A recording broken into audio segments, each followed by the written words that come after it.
8장 1절부터 마지막 절까지 교독합시다. 1절 제가 먼저 읽을게요.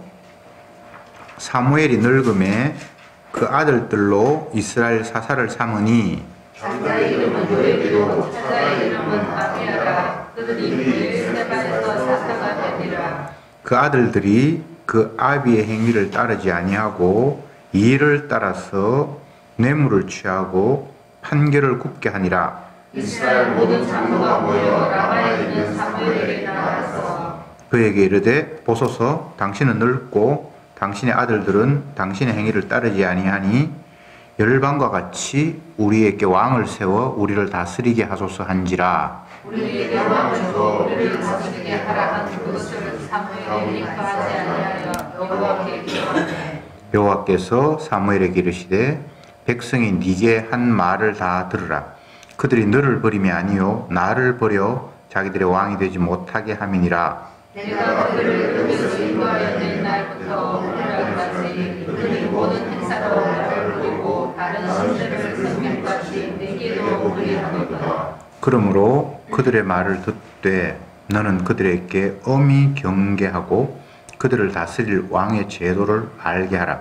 사무엘이 왕을 백성에게 여호와의 모든 말씀을 들려 가로되 너희를 다스릴 왕의 제도가 이러하니라. 그가 너희 아들들을 취하여 그 병거와 말을 어긋게 하리니 그들이 그 병거 앞에서 달릴 것이며 그가 또 너희 아들들로 천부장과 오십부장을 삼을 것이며 자기 밭을 하게 하고 자기 수술을 하게 할 것이며 자기 병기와 번거의 제구를 만들게 할 것이며 그가 또 너희 딸들을 취하여 향료 만드는 자와 요리하는 자와 떡 굽는 자를 삼을 것이며 그가 또 너희 밭과 포도원과 감나무의 제일 좋은 것을 취하여 자기 신하들에게 줄 것이며 그가 또 너희 곡식과 포도원 소산의 11조를 취하여 자기 관리와 신하에게 줄 것이며 그가 또 너희 노교와 가장 아름다운 소년과 나귀를 취하여 자기를 시킬 것이며 너희 양떼의 11조를 취하리니 너희가 그 종이 될 것이라. 그날에 너희가 너희 가장왕을 대하여 주시되 그날에 여호와께서 너희에게 응답지 아니하시리라. 백성이 사무엘의 말을 듣기를 거절하여 가로되 아니로소이다. 우리도 우리 왕이 있어야 하리니 우리도 열방과 같이 되어 우리 왕이 우리를 다스리며 우리 앞에 나가서 우리의 싸움을 싸워야 할 것입니다. 사무엘이 자기의 모든 말을 듣고 여호와께 고하매 여호와께서 사무엘에게 이르시되 그들의 말을 들어 왕을 세워하시니 사무엘이 이스라엘 사람들에게 이르되 너희는 각기 성읍으로 돌아가라 하니라. 아멘. 8장에 왔는데 읽은 대로 백성들이 선지자에게 우리도 다른 나라처럼 왕을 세웁시다 라는 제안을 했습니다. 그러니까 백성들 입장에서는 충분히 사무엘에게 그런 말을 할 수 있는 여건이 조성이 됐어요. 왜냐하면 사무엘이 이스라엘의 거의 지도자처럼 이곳저곳 다니면서 다스리고 제사도 드리고 남의 나라가 침략해 오면 어쨌든 앞서서 나가서 방비하고 기도하고 뭐 이런 일들을 실제적으로는 세상 나라에서 하는 왕 역할을 이제 사무엘이 했었는데 사무엘이 이제 너무 나이가 많았고 그 아들을 사사로 지도자로 이렇게 세워봤지만 아들은 아버지처럼 그렇게 제대로 하지 못하고 자기 이익을 위해서 사소롭게 챙기고 이런 불량한 모습을 보니까 백성들이 이제 이스라엘 나라의 미래가 걱정이 되는 거예요. 훌륭한 지도자 사무엘은 너무 늙었고 그 아들을 세우려고 하니까 아들은 엉망진창이고 그래서 제안한 것이 우리도 다른 나라처럼 왕을 세우면 어떻겠습니까? 라고 사무엘 선지자에게 이야기를 했어요. 그래서 사무엘이 굉장히 불쾌하게 생각을 하고 기분이 언짢아서 하나님께 기도를 했습니다. 백성들이 다른 나라처럼 왕을 구하려고 하는데 어쩌면 좋겠습니까? 하나님께서 그들의 요구를 들어줘라. 그들이 원하는 대로 왕을 세워라. 단, 왕을 세우기 전에 왕이라는 인물이 어떤 기능을 하는지를 분명히 경계에서 일러주어라 라고 말을 했습니다. 그래서 하나님이 가르쳐 주신 대로 왕이 세워지면 이런 일이 벌어질 것이다 라고 경계조로 이야기를 해줬는데 백성들은 그 이야기 안 듣고 어쨌건 우리는 왕이 필요하니까 왕을 세워주십시오 라고 계속 요청을 했고, 하나님은 그래, 그들이 원하는 대로 왕을 세워주어라. 이런 내용이 이제 8장에 기록이 되어 있습니다. 왕을 세운다는 게 어떤 의미가 있나요? 백성들은 왕이 세워지면 자기 나라가 안정을 찾고 편안하게 그 땅에서 살 수 있을 것이라는 기대와 희망이 그들에게 있었습니다. 만약 왕을 세워서 백성들을 괴롭히고 못 살게 굴고 더 살기가 안 좋아질 것이라고 예상을 했다면 백성들이 왕을 구하지 않았겠죠? 왕을 구하는 심리에는 우리가 그동안 뚜렷한 지도자가 없어서, 왕이 없어서 늘 다른 나라에게 당하기도 하고 흉년이나 어려운 일을 만나면 뭐 이렇게 일사불란하게 어려움들을 헤쳐나갈 수 있는 그런 여건이 안 된 것 같다. 누구 하나 훌륭한 지도자 세워지면 그 지도자 밑에 살아가는 모든 사람들이 평안할 것이다라는 기대와 희망이 그들에게 있었습니다. 그럴 때 하나님이 사무엘에게 한 이야기가 왕이 세워지면 어떤 일이 벌어질 것이라는 것을 그들에게 분명히 경고해 주어라, 알려 주어라. 오늘 본문에서는 어떻게 표현이 되어 있습니까? 정확하게 9절에 보면 그들에게 엄히 경계하고 그들의 다스릴 왕의 제도를 알게 하라, 이렇게 되어 있죠. 그죠? 그러니까 백성들이 생각하는 왕과 실제로 왕이 들었을 때의 현상이 얼마나 차이가 나는지를 먼저 경계해서 알려주라고 하나님께서 말씀을 하셨습니다. 왕이 세워지면 어떤 일이 벌어질까요? 오늘 본문대로 보면 우선 백성들이 원하는 대로 되는 것이 아니라 그들의 자녀들, 젊고 혈기왕성한 일할 만한 사람들을 왕이 다 차출해서 뭐 병기 만드는 일도 시킬 것이고 말 모으는 일도 시킬 것이고 심지어는 자기 왕의 소유된 밭을 갈게 할 것이고 추수도 시킬 것이고 너희들의 딸들을 불러서 요리도 시킬 것이고 뭐 떡을 만들라고도 할 것이고 심지어는 너희들의 소득 가운데 10%를 뭐 세금처럼 걷어가서 자기 신하들에게 나누어 줄 것이고, 결국은 너희들이 생각하는 것처럼 왕 하나 세워서 내가 편해야 되겠다는 이런 생각과는 정반대로 왕의 종으로 살아가야 될 것이다 라고 실상을 알려주었어요. 근데 백성들은 그 말 안 들었어요. 어쨌든 우리는 왕이 필요합니다. 다른 나라도 다 왕이 있지 않습니까? 그래서 하나님이 그래, 그들이 좋은 대로 왕을 세워주어라, 이렇게 이제 말씀하셨습니다. 어떤 사람들은 이 본문을 보면서 기도에 응답하시는 하나님, 뭐 이런 식의 생각을 하는 사람들이 있어요. 응답이 되기는 된 것 같은데, 그들이 원하는 대로 해줬으니까 응답이 된 것 같은데, 이건 그런 식의 해석이 아니잖아요. 너희들이 얼마나 지금 엉뚱한 생각을 가지고 있는지, 그래, 한번 너희들대로 한번 해봐라. 근데 이런 이야기잖아요. 사실은 우리의 기도에 응답이 되면 늘 이런 사건이 발생한다고 생각하면 틀림이 없어요. 우리가 생각하는 기도와 희망이 늘 실상을 제대로 파악하지 못해서 착각하고 있는 거예요. 이렇게 되었으면 좋겠다. 많이 갖지 못한 사람들은 내 소유가 많아졌으면 좋겠다. 어떤 지위와 권한의 자리에 앉지 못한 사람들은 그런 높은 자리에 내가 한번 갔으면 좋겠다. 뭔가 이제 이런 기대와 희망을 갖잖아요. 근데 그것은 막상 그 자리에서 일어나야 할 실제적으로 발생하는 일에 대해서 모르기 때문에 그런 거예요. 대부분의 경우는. 알면 왕 안 구했죠. 왕이 들어서서 내 재산 가져가고 내 아들 차출해가고 내 딸을 자기 일 하는데 부리겠다고 하고 그걸 알면 왕 세우려고 했겠어요? 그들은 그런 생각 아니잖아요. 왕 하나 세워서 만약 다른 나라와 전쟁이 벌어지면 왕이 앞서 나가서 우리 위협을 막아주고 여기 본문에 그렇게 되어 있잖아요. 몇 절입니까? 22절에 마지막에 여호와께서 사무엘에게 이르시되 그들의 말을 들어 왕을 세우라 하시니 아니다 여긴 아니고 20절 우리도 열방과 같이 되어 우리 왕이 우리를 다스리며 우리 앞에 나가서 우리의 싸움을 싸워야 할 것이니이다.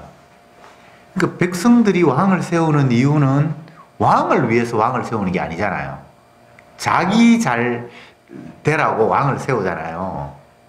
그러면 왕은 백성을 위해서 왕 노릇 할까요? 이게 인간이 바보예요. 지가 왕 하나 세워가지고 내 어려움 있으면 전쟁이 일어나면 네가 먼저 전쟁에 가서 싸워가 나 좀 지켜달라는 이런 마음을 가지고 왕을 세우는데 정작 왕이 되면 내가 백성을 위해서 먼저 죽어야지 이런 마음을 가질까요? 지 계속 유지하려고 백성들을 앞세울 거예요. 서로가 생각이 뻔한 거예요. 자기 이익만 생각하고 스스로 자기가 왕이 되어야 되는 거죠. 지금도 세상 나라가 이 이론 틀에서 단 한 치도 벗어나 있지 않습니다. 어느 나라는 뭐 대통령이고 어느 나라는 총리 제도가 있고 뭐 나름대로 다 있잖아요. 근데 그렇게 제도가 만들어져서 현재 실행되고 있는 이유가 각자 자기의 이익을 생각하기 때문이에요. 최고의 지도자가 되는 사람들이 투표하는 과정에서 백성들에게 호소하잖아요. 내가 최고의 지도자가 되면 여러분들을 위해서 희생하겠습니다. 백성들이 듣고 싶은 소리죠. 근데 그거 거짓말이거든요. 그럴 사람이 없어요. 내가 생각해 보세요. 내가 누구를 위해서 희생하기 위해서 그 자리에 갈 수 있는지를. 그들을 이용하겠다는 거잖아요. 그러니까 인간이 얼마나 어리석고 바보인지 지 마음도 그렇지 않은데 남 마음은 그래 주기를 바라는 네가 내 위해서 좀 희생해라.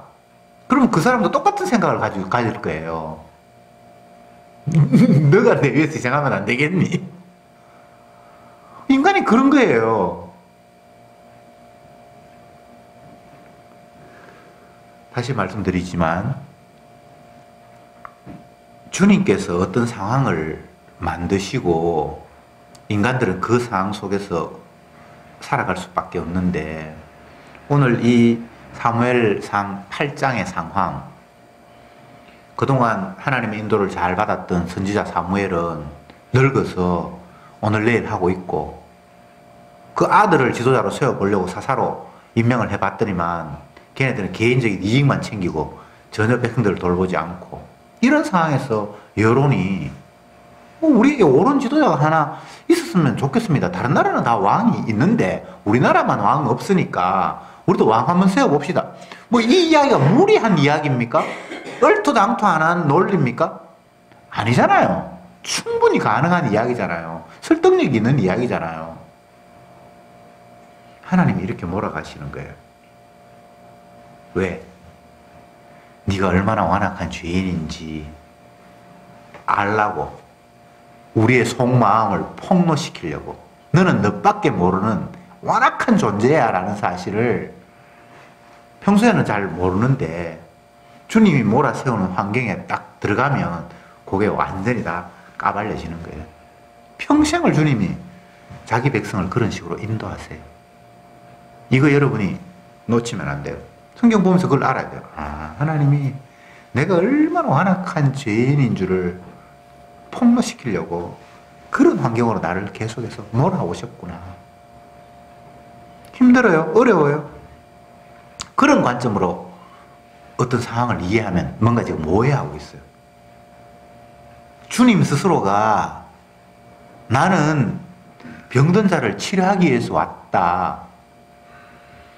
죄인의 죄를 대신해서 씻기 위해서 이 땅에 왔다라고 이미 목표가 정해져 있는 이상은 그 백성을 죄 폭로하는 자리로 인도하도록 되어 있어요. 원칙 자체가. 그게 안 되면 주님이 이 땅에 오신 목적이나 이유 자체가 다 의미가 없어져 버리는 거잖아요. 자기는 죄인을 구원하기 위해서 이 땅에 오셨다고 그러는데 자기 백성이 죄인의 자리에서 있다는 사실이 확인이 안 되면 그럼 주님이 얼마나 뻘쭘하겠어요. 정말 주님이 황당한 상황이야. 죄인을 구원하러 오셨는데 보니까 죄인이 한 사람도 없어. 그럼 주님이 바보처럼 되지 않을까요?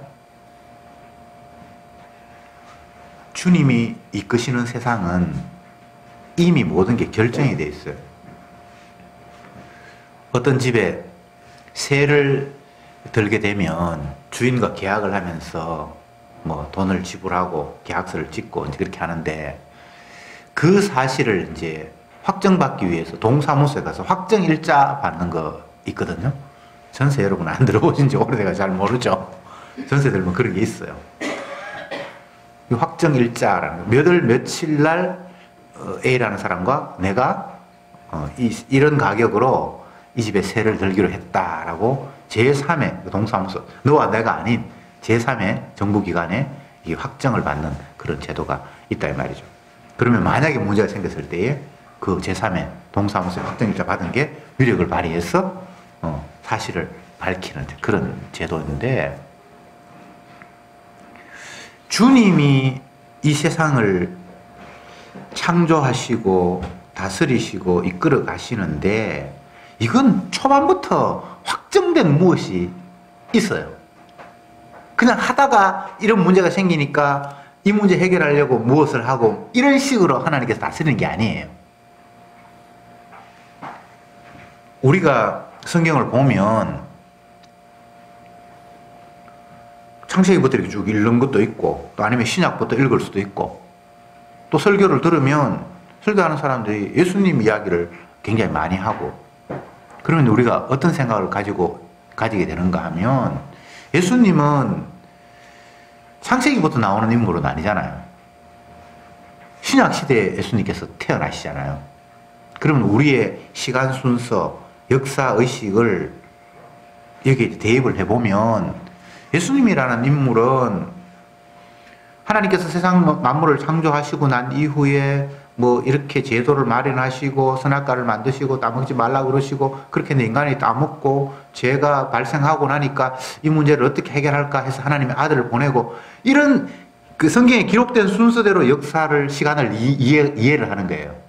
그러니까 예수님을 죄전 인간, 죄 문제 해결하려고 투입한 인물로 그렇게 해석을 한다 이 말이죠. 근데 그렇게 성경을 이해하면 안 되거든요. 하나님은 천지 만물을 창조하시기 전에 이미 확정일자 받듯이 확정된 무엇을 가지고 출발하시는 거예요. 이게 성경의 이야기잖아요. 그래서 예수님이 이 땅에 오신 것이 인간들 죄 문제 해결하려고, 그전에 하나님이 그런 계획 없는데 인간이 죄를 범하고 나니까 죄 문제 해결하려고 자기 아들을 투입하는 식이 아니에요. 그 예수님은 이미 창세 전에 계셨던 분이고 창조하실 때에 아버지와 함께 하셨던 분이에요. 그래서 성경을 읽으면서 시간 순서대로 내가 이해하는 대로 성경에 기록된 대로 보는 것이 아니라 그 모두가 이미 출발할 때부터 다 확정되어 있었던 거예요. 이걸 놓치면 모든 게 다 얼클어지는 거예요. 나의 출생이 인류의 시작이 아니잖아요. 나의 죽음이 인류의 끝이 아니잖아요. 창세전에 이미 다 결정이 되어 있는 거잖아요. 그래서 나의 행복, 나의 기쁨이라는 이런 관점으로 뭔가를 이해한다는 이 자체가 이 마귀의 장난이에요. 창세전에 주님께서 세상의 만물을 만드실 때 자기 영광을 위해서 만드셨어요. 근데 그 자기 영광이라는 것이 아버지 입장에서 보면 아들이 주가 되는 것이 아버지의 영광이고, 아들의 입장에서는 아버지를 높이기 위해서 자기가 주의 자리에 가는 것이 아버지의 영광이에요. 이게 성경의 이야기잖아요. 우리가 지낸 이야기가 아니고. 그런데 그게 피조물의 영광이라는 건 원래 없어요. 다시 본문으로 돌아가 봅시다. 지금 이스라엘이라는 한 국가가 그 당시에는 왕이 없었어요. 사무엘이라는 선지자가 지도자 노릇을 톡톡히 했어요.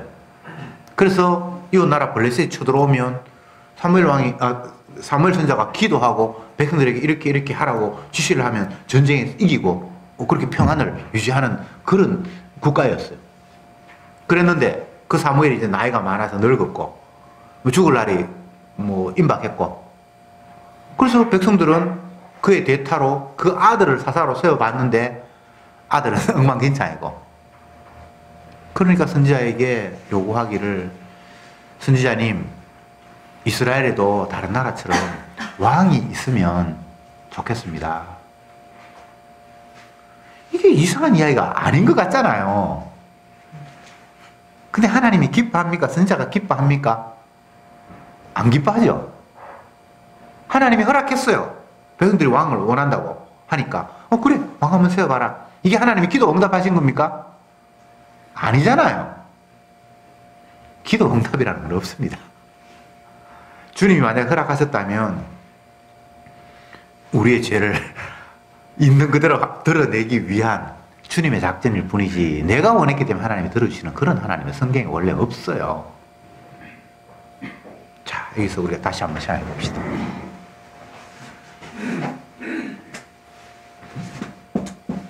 인간의 요구. 사람이 요구하는 바는 하나님이 기뻐하시는 게 아니에요. 이스라엘 백성들이 왕을 왜 세우죠? 다른 나라처럼 지도자가 있어야 전쟁이 벌어지면 왕이 나와서 우리 백성들을 지켜줄 것이다라는 이런 생각을 하는 거예요. 이거 분명히 자기를 위한 거예요. 모든 요구가 내 필요 때문에 생기는 거예요. 그런데 하나님이 원래 인간을 그런 식으로 만들었습니까? 반대잖아요. 하나님의 만족을 위해서 피조물을 만들었는데 이 피조물은 지 만족을 위해서 하나님이 있어야 되고 세상 전체가 다 자기의 평안과 안정을 위해서 펼쳐져야 되는 그런 식으로 생각을 하고 있잖아요. 이거 하나님이 조성하신 거라고 제가 말씀드렸죠. 백성들은 왕을 구할 만한 환경이 됐어요. 사무엘 선지자 늙었죠. 아들을 한번 지도자 세워 보려고 그러니까 안 됐죠. 그러니까 누군가가 써야 되잖아요. 이거 이상한 거 아니거든, 인간의 입장에서는. 근데 주님은 이걸 기뻐하시지 않는 상황이잖아요. 선자도 그걸 알잖아요. 요 간격, 요 차이가 오늘 본문에서 우리에게 들려주고 싶은 이야기인 거예요.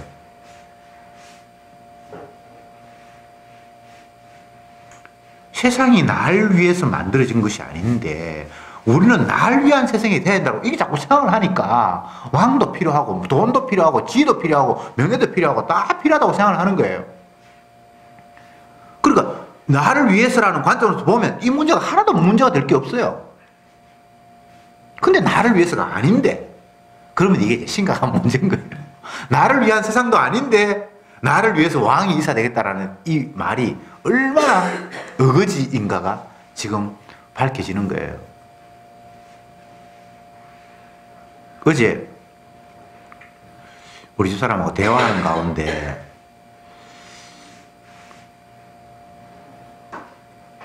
내가 이제 주로 슬픈 노래를 굉장히 잘 이렇게 부르는 걸 좋아하고 즐겨하는 것 같다고 아내가 이제 그렇게 얘기를 해요. 그래서 그건 사실인 것 같다.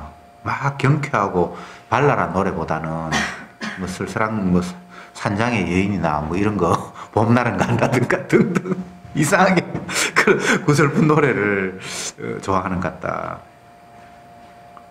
그래서 제가 이런 생각을 해봤어요. 물론 성장 과정에서도 늘 쓸쓸하고 외로웠고 이 세상이라는 그런 구조의 관점에서 보면 늘 이렇게 변두리에 있었고 외야에 있었고 그렇게 했으니까 나도 모르게 그런 가사들이 내 마음을 위로해 주는 것 같고, 또 그뿐만 아니고 옛날 어릴 때뿐만 아니라 지금까지도 요건 우리 사람의 평가인데 지금까지도 성장했어도 한 번도 세상에서 인정받거나 주목되는 인물로 살아온 적이 없는, 세상 사람들의 관점에서 봤을 때는 그냥 별 볼 일 없는 그런 삶을 살아서 그런 것 같다고 이제 그렇게 얘기를 했어요. 그래서 나는 뭐 그것 때문에 불편한 건 없는데, 불편한 게 문제가 아니고 마음속에 이제 그런 것 같다고. 그래서 뭐 그럴 수 있겠다 이제 그런 생각을 했어요. 인간인 이상은 누구나 다 자기가 중요한 인물이 되기를 원하고 사람들로부터 인정받기를 원하는 이 죄악은 단 한 사람도 예외가 없어요. 텔레비전에 내가 나왔으면 정말 좋겠네 하는 그 어린아이의 이야기가 인간들의 심성이에요. 텔레비전에 나오면 온 사람들이 다 보고 알아보잖아요. 그걸 인간들이 원하는 거예요. 이건 뭐 나는 고독을 뭐 가장 즐긴다는데 거짓말이에요. 혼자 산속에 사는 걸 즐기는 사람 없어요. 그런 사람들은 세상에서 인정을 못 받아서 자꾸 비난만 받고 나를 괴롭히니까 피하고 싶은 거지 결코 그런 사람이 없어요. 가능하다면 정말 텔레비전에 내가 나와서 모든 사람들이 박수 쳐주기를 원하는 그 주인공이 되고 싶은 거예요.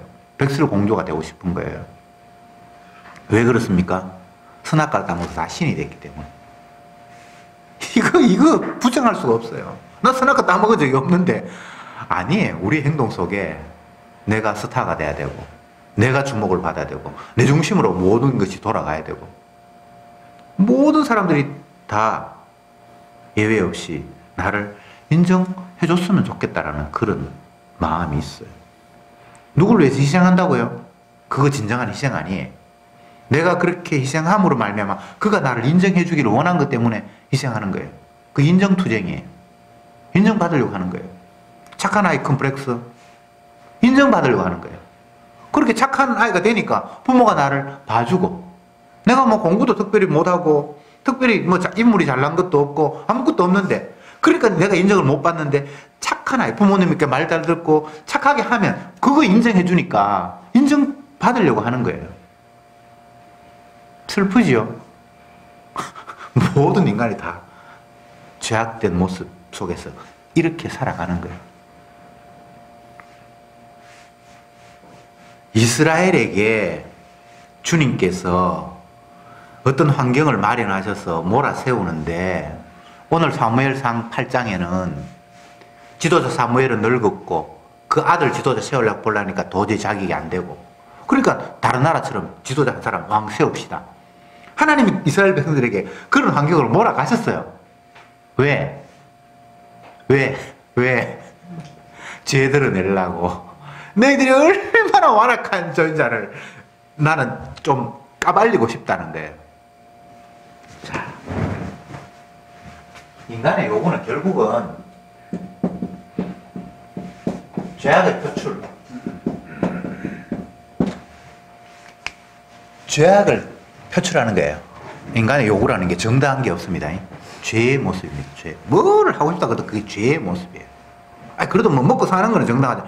먹고 산다는 것도 정당한 게 아니에요. 주님을 위해서 사는 거지. 살아도 주를 위해서 살고 먹어도 주를 위해서 먹게 돼 있는데 우리는 주를 위해서 먹는 게 아니고 내가 맛있어서 먹고 내가 배고파서 먹지 주를 위해서 먹는 사람 없어요. 사나 죽으나 나의 것이지 내가 나의 것이 사나 죽으나 주의 것은 없어요. 그래서 인간의 요구라는 것은 결국은 죄의 또 다른 표현이에요.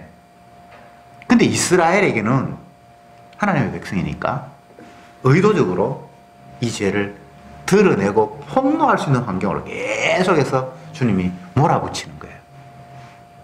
제자들을 한번 생각해 보세요. 12 제자들을. 예수님 팔아 넘기는 쪽으로 계속해서 그들을 몰아갔어요. 다 예수님 모른다고 가룟 유다뿐만 아니고요. 안 팔아 넘긴, 돈 안 받고 안 팔아 넘긴 베드로나 요한까지도 다 결국은 예수님을 모른다고 떠나가 버리는 환경 쪽으로 계속해서 몰아갔어요. 그 이유를 알죠, 우리는. 예수님은 죄인을 구원하러 가셨는데 죄인 안 되면 구원하고 상관이 없으니까요. 이게 성경의 너무나 기본적인 테마예요. 이거를 자꾸 놓치니까 복받기 위해서 성경을 보고 천국 가기 위해서 성경을 뒤지고 이거 완전히 출발부터가 지금 잘못되어 있는 거예요. 이 세상은 예수님의 주되심을 드러내기 위해서 출발부터 됐잖아요. 창조가 됐잖아요. 그러면 주님의 주되심이 드러나는 가장 극적인 모습이 자기 백성을 위해서 십자가 지시는 것인데 그래서 예수님은 십자가 반드시 지게 돼 있어요. 그게 처음부터 계획이에요. 창세 전부터 이미 계획돼 있어요. 나중에 문제가 예수님이 하나님께서 계획도 안 했는데 인간이 막 엉뚱한 일을 저질러가지고 그 문제 해결하려고 중간 방편에 아들 십자가 못 박히고 이런 게 아니고 처음부터 그게 계획이 돼 있단 말이죠. 그러면 예수님이 자기 백성의 죄를 대신 져야 되면 그 백성은 죄인이라는 사실이 드러나야 되잖아요.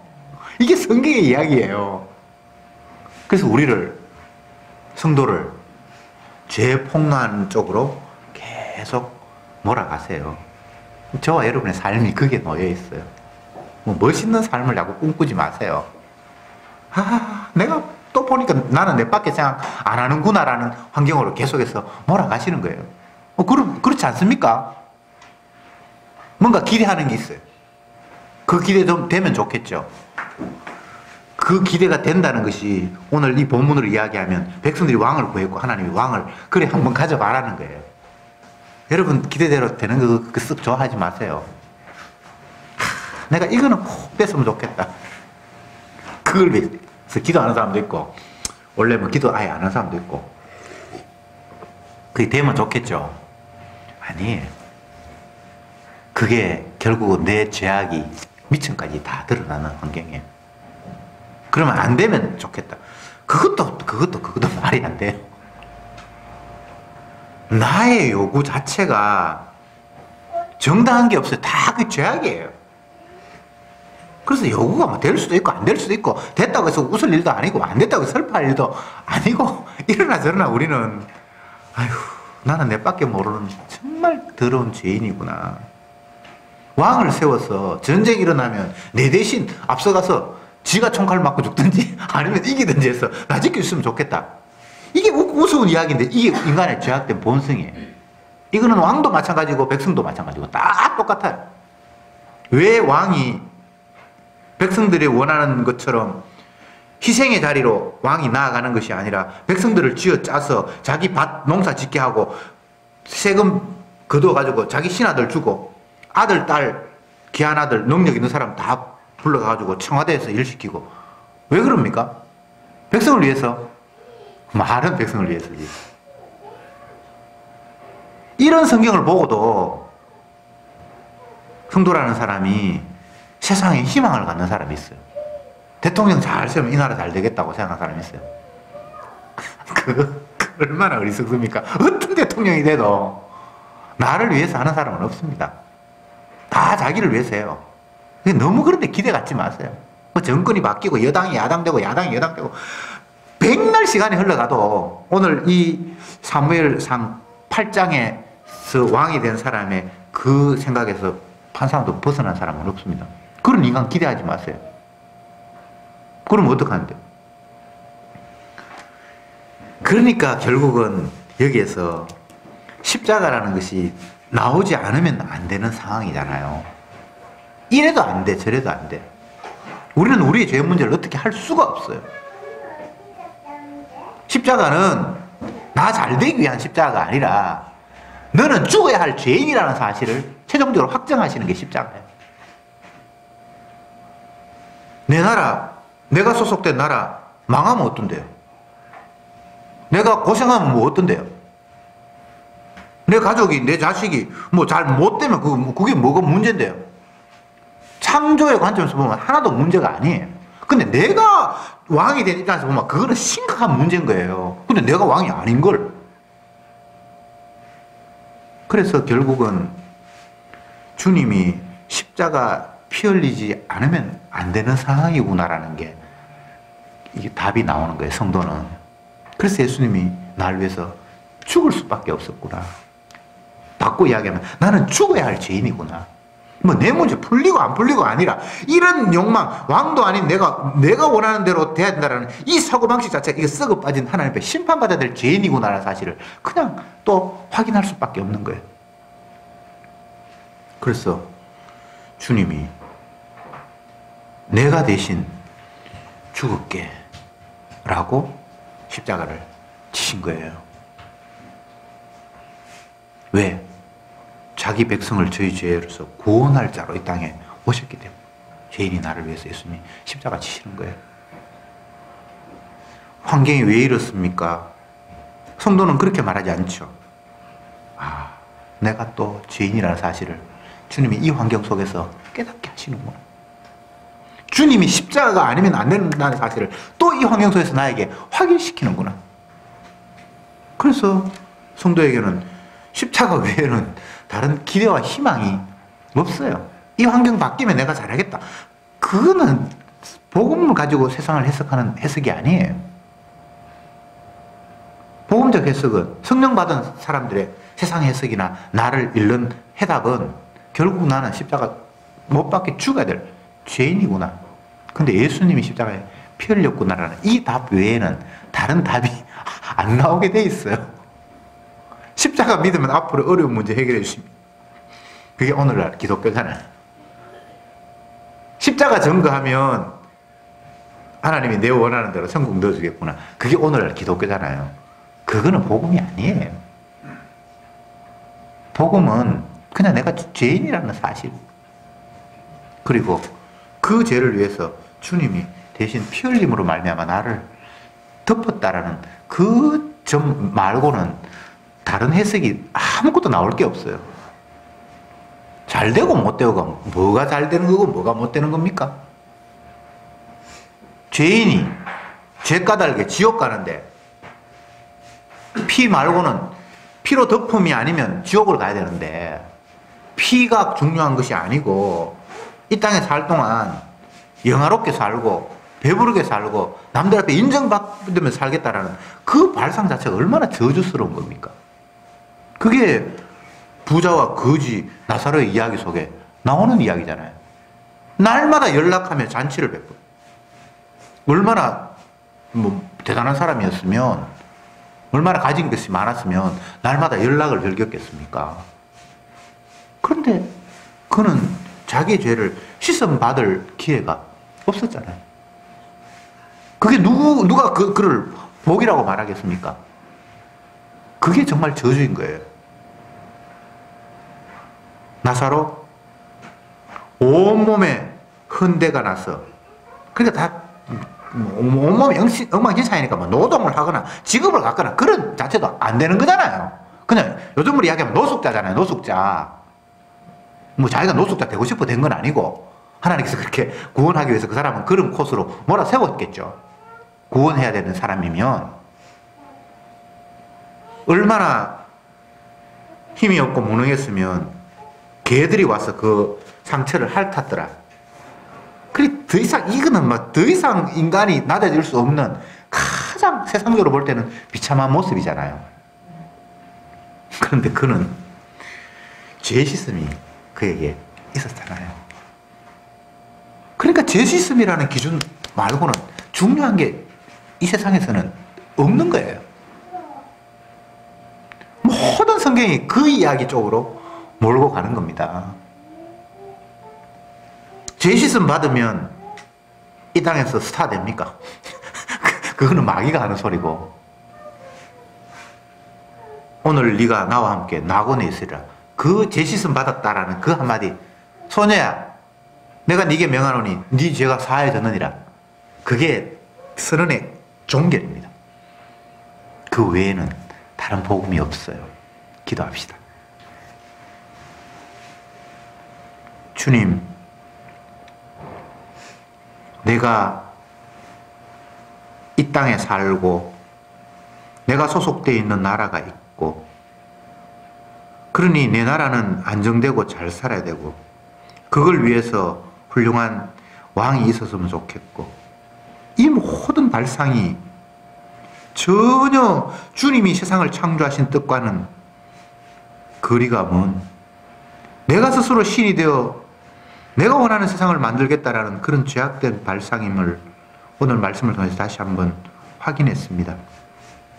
그러나 이 모든 환경이 우리를 죄인으로 몰아세우고 내가 얼마나 완악한 죄인인가를 폭로하시려는 주님의 전략이라는 사실 또한 확인합니다. 주여, 내가 어느 길로 가든 어떤 환경에 처하든 그 속에서 나의 왕된 모습을 고집함이 아니라 내가 엉뚱한 생각을 가졌구나. 정말 죄인이구나.